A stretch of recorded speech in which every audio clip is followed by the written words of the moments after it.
आज की कहानी का शीर्षक है बारिश हुई मोर बना।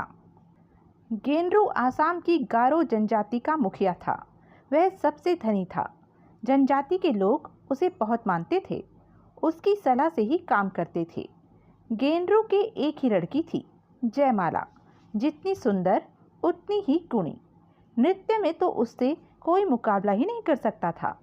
कई युवक उससे विवाह करना चाहते थे, पर जयमाला ने अपने प्रेमी से ही विवाह किया।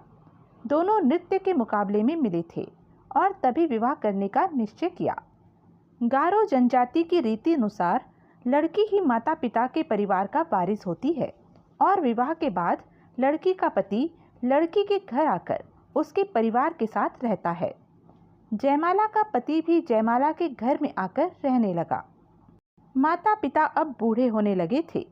एक दिन गेंद्रू ने जयमाला को बुलाकर अपनी सारी संपत्ति, घर, खेती, धन सब कुछ उसे सौंप दिया। जयमाला की मां ने बक्से में से एक सुंदर वस्त्र निकालकर जयमाला को दिए। अंत में कुछ मंत्र सा बोलकर एक रेशम और जरी के तारों से बुनी तथा नीले और हरे जवाहरात से जड़ी ओढ़नी निकाली। ओ माँ, कितनी सुंदर है यह ओढ़नी। जयमाला उसे ओढ़ने के लिए आगे बढ़ी। रुको, हाथ मत लगाना। यह जादू की ओढ़नी है जो देवी ने मेरी नानी की नानी को दी थी। तब से यह हमारे परिवार में है। इसे संभाल कर रखना और कभी भी मंत्र का उच्चारण किए बिना इसे हाथ मत लगाना, नहीं तो अनर्थ हो जाएगा। और माँ ने जयमाला को मंत्र सिखाया। मंत्र सीखकर जयमाला ने ओढ़नी ओढ़ी। जयमाला पहले से भी सुंदर लगने लगी। कुछ दिन बाद जयमाला के माता पिता का निधन हो गया।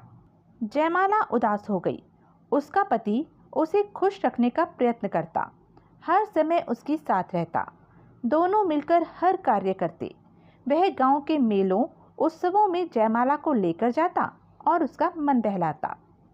जयमाला और उसके पति ने खेती बाड़ी अच्छी तरह से संभाली। जयमाला माँ की दी हुई जादू की ओढ़नी बहुत संभाल कर रखती। मंत्र पढ़कर उसे केवल खास मौक़ों पर पहनती और धूप दिखाकर फिर बक्से में रखती।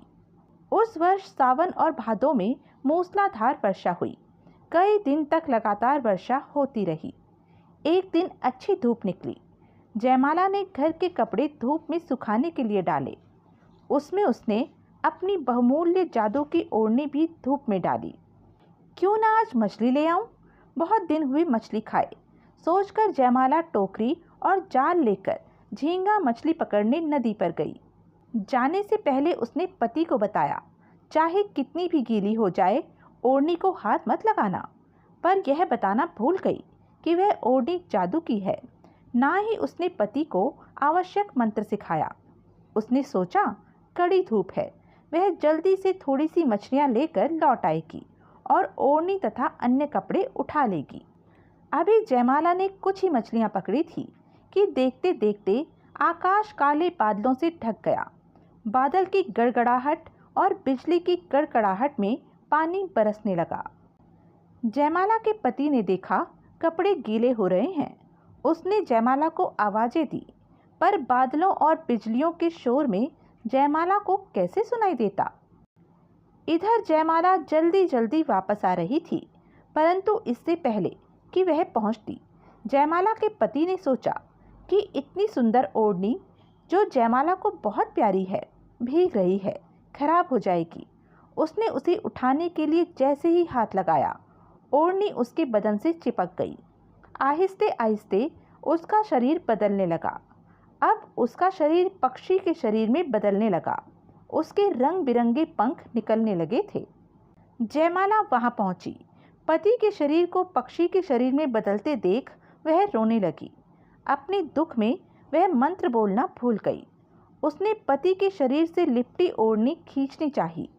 ओढ़नी को हाथ लगाते ही उसका शरीर भी बदलने लगा, पर उसके पक्षी शरीर में पंख कम निकले, क्योंकि ओढ़नी का सारा रेशम तथा नीले हरे जवाहरात पक्षी का शरीर बने पति के पंखों में बदल गए थे। जयमाला के हिस्से में कम या ना के बराबर पंख आए। जो आए वे पति के पंखों जैसे सुंदर और चमकीले नहीं थे। हरे नीले चमकीले पंखों वाला उसका पति बना मोर और जयमाला बनी कम पंखों वाली मोरनी। आज भी जब कभी आकाश में काले बादल छा जाते हैं और बारिश की रिमझिम होने लगती है तो मोर नाचते हुए अपनी मोरनी को आने के लिए आवाज़ देता है।